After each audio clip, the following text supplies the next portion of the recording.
You're listening to the Product Coalition podcast with Jay Stansel. This is where product mastery happens. This is where careers are made. Welcome to the Product Coalition podcast. Let's go.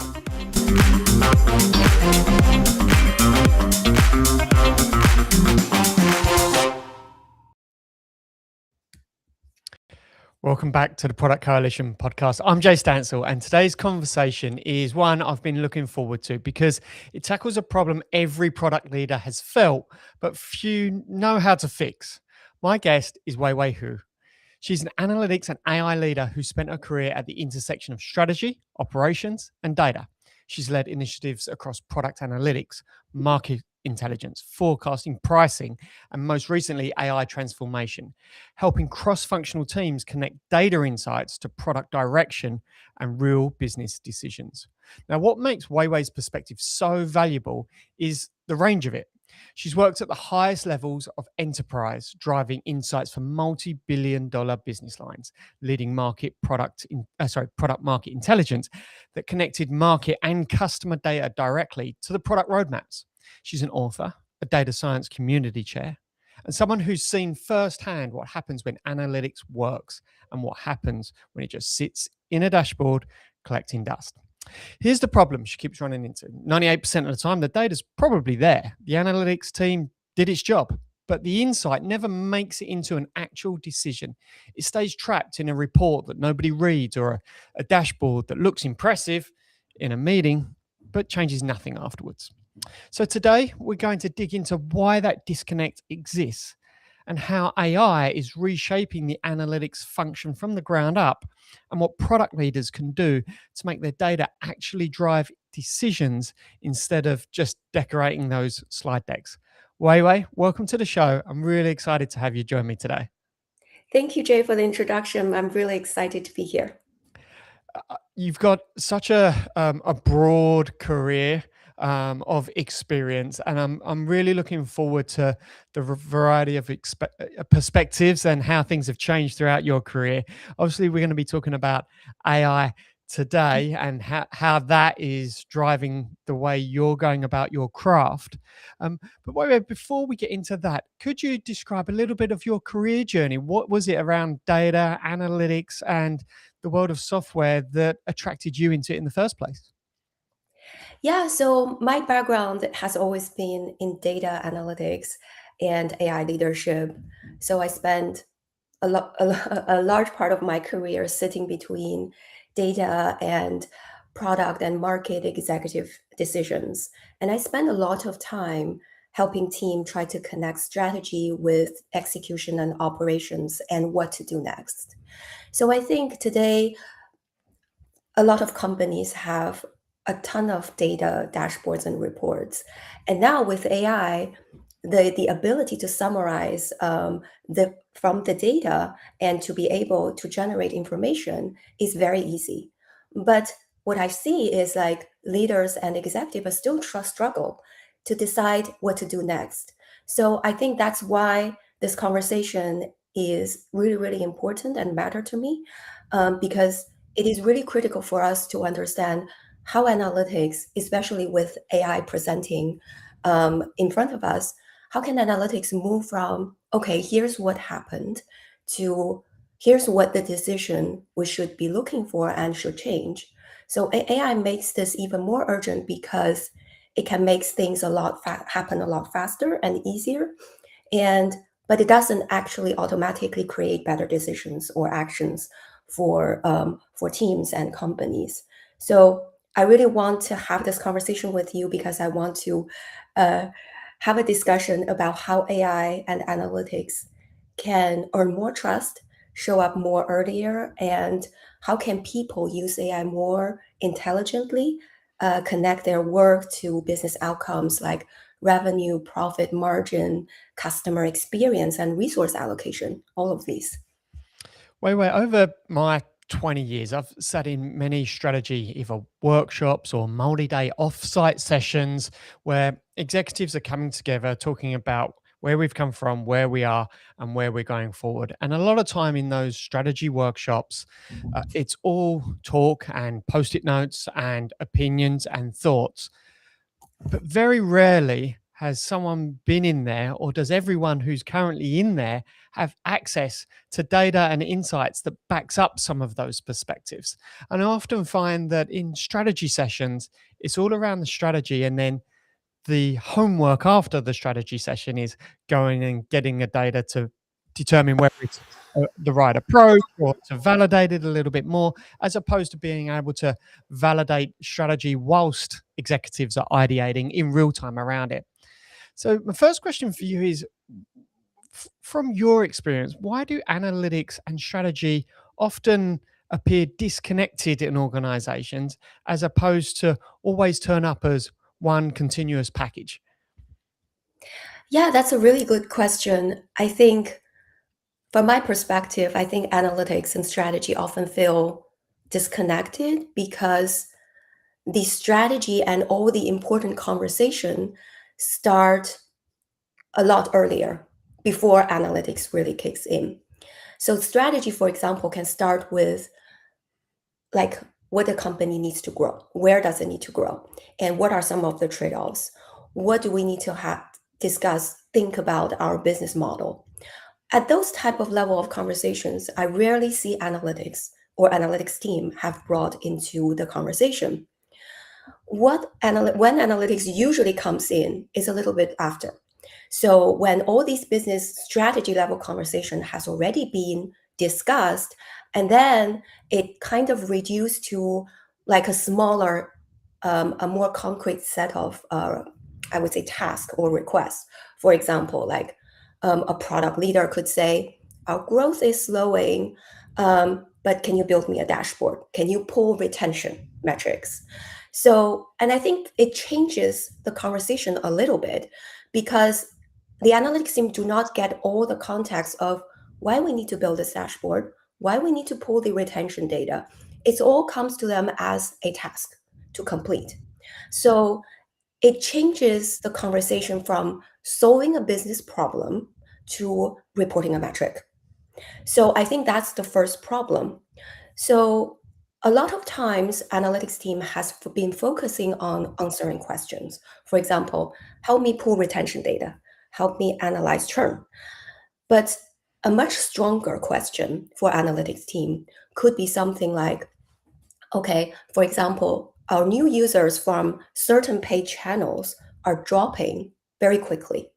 We need to understand if the issue is onboarding friction, um, weak early value offering, or quality of acquisition. So it's unclear what kind of actions the business is, what kind of questions the business is trying to solve. So analyzing churn becomes like a generic task for analytics teams to pull a lot of data, run analysis. But at the end of the day, all the data may not serve the business purpose. It may not lead to the original question they actually wanted to solve. I think that's where, to me, the main disconnect happens. It's not like the analytics team do not have access to data or they do not have capability to pull the dashboard together. It's really about helping business to define what decision needs to be made and what trade-off matters most to them. So I've seen people I've worked with, like analysts, like engineers, and data scientists spending weeks and weeks building dashboards that some of the product or market teams rarely even look at it because really nobody play a role to connect all of these dashboards, reports, and metrics to a real business decision. What I've seen, then I have seen one simple analytics can change a roadmap because it is not a dashboard. It only show that a product problem was actually caused by low quality acquisition traffic. And that directly leads to a decision and the action happening right after. So I think this is really the challenge. And with AI presenting happening in our world, it's making this problem even more visible because, as we all know, AI can generate analysis very quickly today, all the way from the source data to a report. If the business question remains very vague or weak, And AI can actually produce a quite confident answer to the wrong problem much easier and much faster. So to me, I think to all the product leaders, as well as the business leaders, executive, as well as analysts, the very first problem we need to or question we need to ask is, what decision is an analysis supposed to support? If nobody can really answer this question very clearly, I think all the analytics teams probably need a better conversation with the business folks before building another report or dashboard. For me, the best analytics team are not just reporting or measuring or monitoring what happened. They are really the ones who help define and influence what should happen next. I've had the same experience Weiwei, throughout my career, where the difference between data and analytics teams that are genuinely providing continuous value and Yeah. sometimes new value as well that no one expected are the ones that are afforded the time to Yeah. ask questions, be curious, Yeah. because they are so close to the data and the data structures. And when they're allowed to step away from importing data, reshaping data, preparing data, and running dashboards and reports, and they're actually given time to just be curious. Well, no one knows those data structures and what's in there better than normally the analytics team.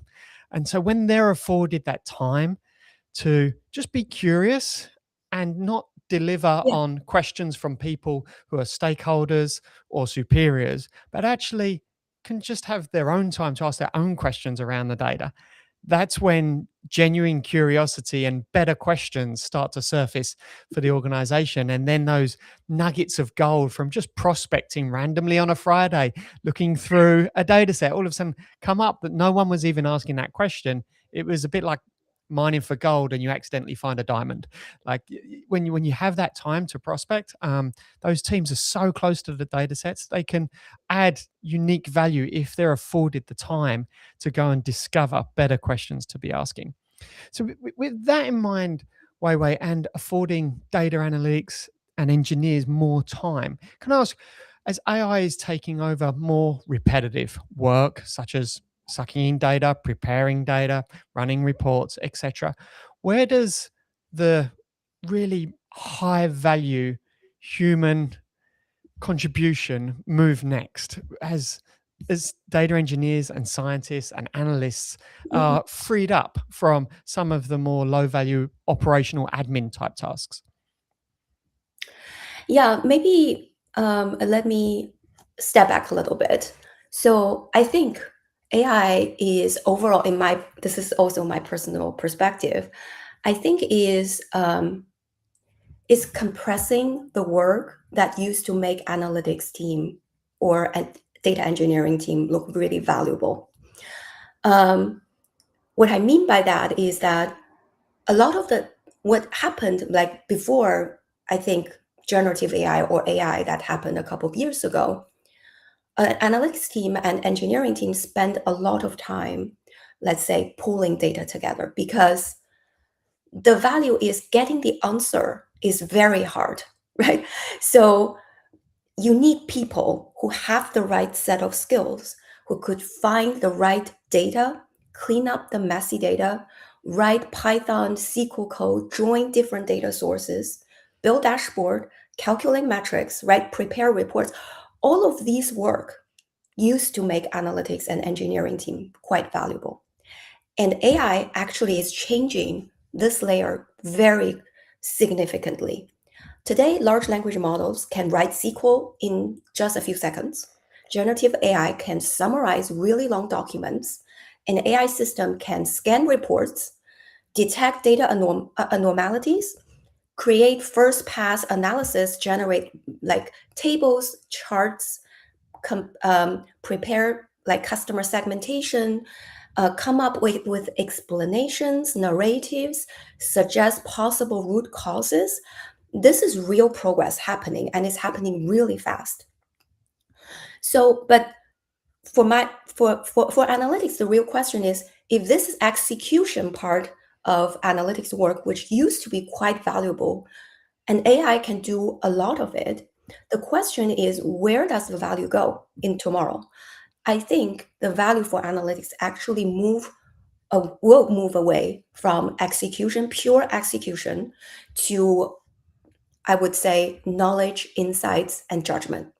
What I mean is that deciding whether a certain data signal or pattern really matter for a certain outcome, whether the result is trustworthy, even if it's generated by AI, whether certain movement is an actual business movement versus a noise or a data issue, whether a certain, let's say, models like machine learning or AI model output actually makes sense, whether certain trade-off is really acceptable, is actionable for the business, and they could take actions on. The other part of the problem is really a definition. So, what actually deserves analysis in the first place? What is really the bottleneck for a certain process or an outcome? Which metric do we really need to measure rather than providing just a ton of information? What is the business really trying to improve? And what is a question that is worth asking? So AI is compressing the execution layer, but I think the second and the third layer, the problem definition as well as the judgment, I think it's very hard for AI to replace. A lot of people talking about you need like this business domain knowledge, you need to build a context layer. And I think there's really no good solution so far yet. And I think the human value is going to still play a very significant role. So for instance, AI finds certain patterns. Let's say, give you a very specific example. Let's say usage dropped from onboarding. And then it can even help you to define, okay, we may see a drop from users from certain segments or certain channels rather than some of the other channels and segments. So this actually saves time. You can get all these results in a few seconds rather than people spending hours trying to get the answers right today. That really saves time. It gives teams and a really good starting point. But then what really valuable is deciding, okay, given this pattern, what does it mean? Is usage really, or is onboarding a product feature really the bottleneck? If certain channel, the usage has dropped by certain channel, did we bring the wrong users from that channel? Did we attract the wrong users? Is the issue really about product fiction?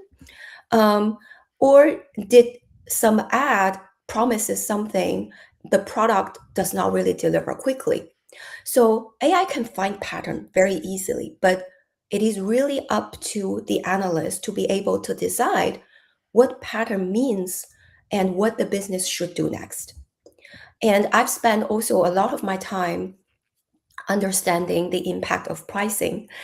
A few days ago, one of my team member came to me and say, "Oh, I'm so excited! I actually build like a price elasticity model in Databricks in just a few minutes with all the data we have.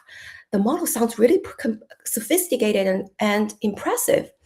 And then the same person came back to me the next day and say, "I looked at the results, but it's completely wrong. It just sounds so confident, and I almost believe it's correct, but it's just pulling these assumptions by itself without even asking me if this is the right assumption." So at the end of the day, the model generates very confident results, but it's not usable. It's not aligned with the context that we are operating in. So that's a really good example in saying how fast model will still need good business judgment, right? And this is where I think a good analytics team can play a very significant role or a big role in the future. And also, I think the other part is AI is really changing the relationship between analytics team with time. And I kind of mentioned it before. Much of the time of the analyst will go from extracting data, cleaning data, formatting, reporting, report writing, and slide preparation into better strategic thinking. Like, for example, checking real assumptions, like the pricing example I said. Ask better follow-up questions. Stress testing the conclusions, improve recommendations to be more actionable, and validating whether certain action we come up with is going to work. So this opportunity only happens if, let's say, our analysts and engineers spend more time doing those thinking and doing this type of analysis rather than into the usual mechanics, right? So if we can use AI just to create more dashboard and reports, I think the value is not as much as if we ended up leveraging AI to automate some of the manual repetitive work while spending more time thinking about helping business make better decisions and come up with better results, like how we improve margin, how we improve better acquisition retention, right? How we can have fewer false positives and less weighted investment from the business perspective. Yeah, so that's a long answer to your question. No, I appreciate it because it covers so much. And listening to you talking through that, you reminded me of a moment going back to probably 2017 when I started my own data science journey. And one of the first maturity models when it came to data science and data engineering to an extent was the data, information, knowledge, and wisdom framework. We start with data, that becomes information. Information can be turned into knowledge, and knowledge, when built up over time, becomes wisdom. And when I think about the world pre AI, most businesses, when it comes to their analytics function, had the data, could turn that into information. If they were invested in analytics teams or technologies, they could acquire knowledge. But wisdom was left only to the human, and it was really an ambitious goal to uh, Mhm. consume wisdom from the technology stack. It was the humans created wisdom, really by interpreting knowledge and second guessing as to what the future may hold. Whereas hearing you talk there, what I'm hearing is that data, information, and knowledge component now can be almost automated.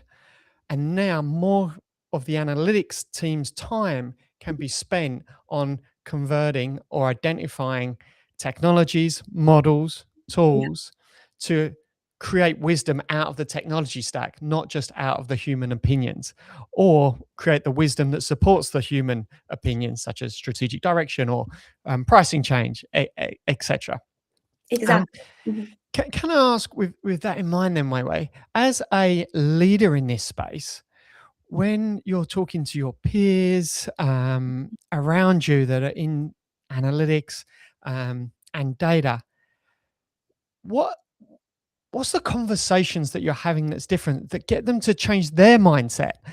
So not just the mindset of the organization, but how to think about where they spend their time, how they go about their tasks or their objectives in the new ways for 2026. As a leader, what are you encouraging them to do different than they did 3 years ago? Do you mean the business teams or the analytics teams? Uh, Probably more so the analytics teams in the first instance. Yeah. Yeah, I think this is a really good question. So I think analytics for all the people from analytics teams, I really think, let me put it this way. I wanted to start with like, okay, a lot of the companies, we talk about data-driven culture. And I think that word is used a little bit too much, a little bit overused. So that tells me a company really values data. But at the same time, it doesn't necessarily mean a company is valuing outcome-driven culture. A data-driven culture only matters when data changes, let's say, business priorities, trade-offs, actions, and outcomes. So this is the very first thing I talk to people who work with me, either analysts, engineers, or architects. It's like we often talk about data-driven. Thing is already happening. So how can we, with the presence of AI, how can we become from data-driven, move more towards outcome-driven discussions? So this will move us away from, okay, self-service BI, automated reports, like AI generated summaries, narratives, right? So you really don't really need to spend too much time focusing on just providing data. That's useful, but that's not all useful. What is really more useful is, okay, data changes a priority, changes budget allocation, changes product roadmap, GTM motion, pricing decisions, or stops a potentially bad decision. So, for example, a retention review that never changes, for instance, customer or user onboarding, targeting, lifetime messaging, or product roadmap priorities, I would say is very data-driven, but not outcome-driven. A potential forecasting review that never changes, for instance, revenue assumptions, go-to-market focus, or scenario planning, it's just a number or a target. A pricing discussion or dashboard that never changes how teams do discount, packaging, segmentation, or test a certain price decision. It's never going to lead to meaningful results. So I think that is the very first thing for analysts is really they need to change their mindset of providing data to how they can influence outcomes. And then treat analytics as a way, think about how analytics create value, right? I think for all the analytics team, it's not just doing the work and providing services. It's really about how you generate value in a way that help the business or your partner stakeholders to allocate resource better. That's my fundamental view. So for every analyst, ask what scarce resource it helps allocate. It should, for example, for product, analytics should help decide which feature we should be building or improve or pause or remove. For growth, the analytics team should really help decide which channels deserve more spend or investment. For pricing, they should decide, okay, how we protect margin.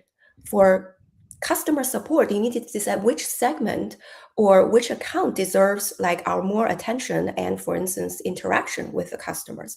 All of these are important things that can help business allocate their investment resource better. So I think that is where analysts should really think about how they spend their time and how they create value. And it's not just one-off, like providing a dashboard and fulfilling a request. It's really building through, I would say, daily operating discipline, right? What I mean is that a good analysis is really about sensing and communicating, building the data foundation, pulling the structured analysis, and delivery the results. All of these is important part of the whole operating model. So it's not about, I would say, it's doing part of the job really well, but the other part is relatively weak. If an analyst or a team is really strong at building the data foundation, but really weak at communicating the results, they can produce ton of work, but really no action generating from it. A team could really be strong at building all the amazing visualizations and dashboard, but there's really no insights or action coming from it or change any decisions. That is not really meaningful. If a team is really strong at finding what is wrong with data, but then does not go and fix the architecture or the foundation of the data, then they're just keep chasing for signals, right? So I really think you have to build for a strong analytics team, especially with AI present, you need to have even more emphasis on the daily practice of noticing, clarifying, testing, communicating, and follow through. So it's not just really a one-off thing, one-off job, right? Nice, nice. Within that daily practice, one of the things that's coming to mind for me, Weiwei, is as new tools are making on-demand information, knowledge, and wisdom available to stakeholders. The idea that we could be progressing, and we've always had this, an analytics graveyard. In the world of product, we have product features that either decline or drop off, and they end up just sitting in the product, and they need to be killed off and buried. Is in the world of data and analytics, as people are able to more ask questions in real time and get answers in real time, is are we progressing to a place where some dashboards and some reports are now going to need to end up in a graveyard?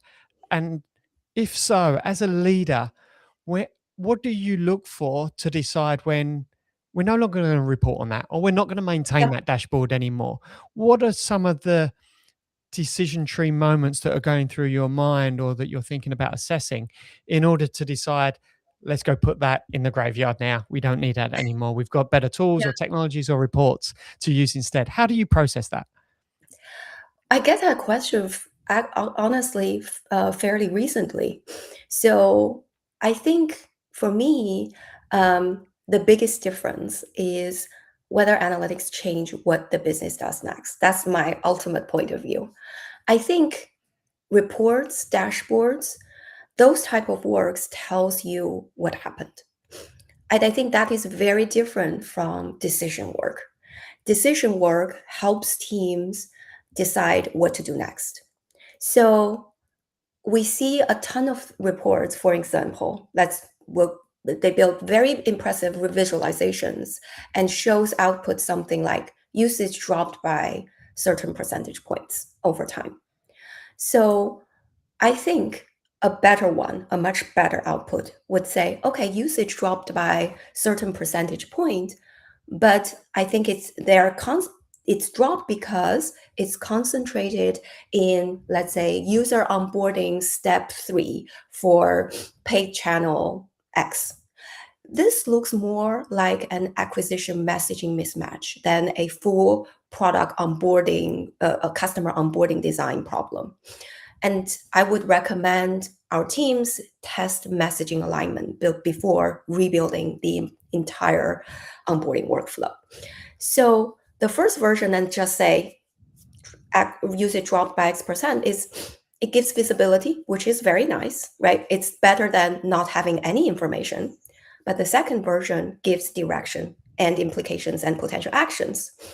So, and I've also seen some dashboard that doing like A/B experimentation, and then they really give like amazing results, right? For instance, they celebrate like, oh, we've do like an A/B test, we see click-through rate increase by this much.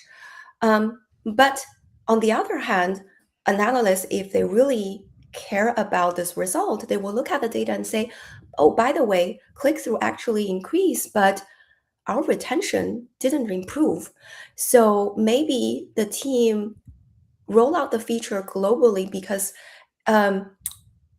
it's roll out the feature that looks good, but once they check downstream retention, they realize, okay, and maybe we're just increasing the shallow engagement rather than a meaningful activation for our users and customers. So I think every dashboard should be tied to a decision. For example, you have to know who is using that, who is using a report or a dashboard. What decision does it support? What action should it follow if certain outcome or metric or test result moves? How do we know whether certain action worked or not, right? And timing also matters a lot. Our analysts spend so much time trying to build perfect reports, metrics, and dashboards for our stakeholders. But sometimes business need to make decision really fast at the moment. It doesn't give them a lot of time to have this turnaround. So they need to strike a balance between, do we spend my time running perfect analysis, right? Or do I spend my time getting some really meaningful direction signal may not be 100% accurate, but enough to allow the business and my stakeholders to make a meaningful decision and action. Either could be a pricing decision or budget discussion, enough to trigger a budget discussion, or having a review of launch plans, right? So I think that really needs to be a trade-off, like technically impressive versus practically useful. Yes, so I think the best analytics does not really stop at just explaining certain metric. It really needs to help business decide what they need to do next. On that point, Weiwei, you've worked across product, go-to-market, executive leadership, and quite often I've found that the the analytics leaders that can take one insight but explain it in different ways for each audience are the ones that are really able to ensure that insights cuts through and is meaningful to each, because it's not just the same story for everyone. They're able to retell that insight Yeah. differently for the CEO than for the sales leader, than for Mhm. the product manager. Mhm. Can I ask, how do you recommend for your peers in the industry who discover an insight but normally would just send it out to everyone? How would you recommend they think about going that in a better way than just doing that? Yeah, I really think this is a really important question. Part of the I would say the job of an analyst is communication, it's storytelling. So for example, the same data can lead to completely different decisions depending on who is looking at it. That is absolutely true. So that is why storytelling and stakeholder context matter so much for analytics. I never thought that analytics team is just a backend team. You have to understand before you do any analytics, right? What are your stakeholders or your audiences? What kind of priorities they have? What kind of levers or actions they can pull? And how your story and your data analysis can feed into their priorities, decisions, and actions. That requires a lot of knowledge, context buildup, and meaningful conversation. Maybe not in a data context. Just say, help me understand what your day to day look like. It just gives an analyst and engineers a much richer context of what they're trying to achieve. So imagine like a retail company sees their sales drop by a significant amount in one category over, let's say, the last couple of months. If an analyst only tells them, okay, category sales dropped by 10%, this is information. It doesn't help them do anything or decide what to do. So for instance, what a merchandising leader may care about is, okay, which SKU slowed down most? Did pricing, assortment, or inventory availability change? Are our customer like trading down into a lower priced products? A different leader, like a supply chain leader, may care more about, okay, was my inventory got delayed? Did fulfillment issue reduce availability? A marketing or go-to-market leader may actually care more about, okay, did my campaign actually work? Is the traffic quality change? Did my paid acquisition cost get increased? Did my conversion drop after certain things happen? A finance leader may care more about, is this a temporary softness? Are we facing serious margin issue? Or is this a signal that our forecast assumptions needs to change or modify? A company CEO may care something completely different, right? He or she may say, okay, does this indicate softening or weakening customer demand, a higher competitive pressure, a changing customer behavior that affects a broader business outlook? So all of these questions for different people could be very, very different. And you cannot just expect one dashboard to answer all of these questions or one set of metrics to answer all of these questions. The underlying data may all be the same. The story and the decision path is going to be fundamentally different. This is why strong analytics storytelling is so important. It's not about making your charts and tables look impressive. It's all about translating maybe the same signal into decision context that each of your stakeholders and your executives really cared about. What changed, why it has changed, why it matters for that stakeholder, and what specific action they could consider taking next, right? So let's say, instead of, let's say, traffic declined by this percent, like a much stronger executive story could be our traffic decline, but I noticed that the bigger issue is conversion dropped after we increased price in certain categories. Our customer is still visiting online, but it's shifted to a lower price tier or item or a SKU. So I would really recommend reviewing our price elasticity before increasing price further or increasing promotional spend, right? But for like marketing teams, you could tell a completely different story with this exact same data and say, traffic from paid social increased, but our quality of conversion is getting weakened and return rates increase. So the lower, like the CAC is really masking weaker customer quality. So this will make analytics team look much, much more strategic, right? It's the same set of data, but completely different framing and different story and different decision and checkpoints for different stakeholders. And I think talking about AI will make this even more important because AI, as we said, AI can generate all these insights or information very, very fast. And the real value for analytics team is to know how you frame it in a way that different stakeholders, executive, can use and leverage this information and tie it to the decision they own and the actions they can take. And so I really think the best analytic storytelling is critical especially with AI presenting.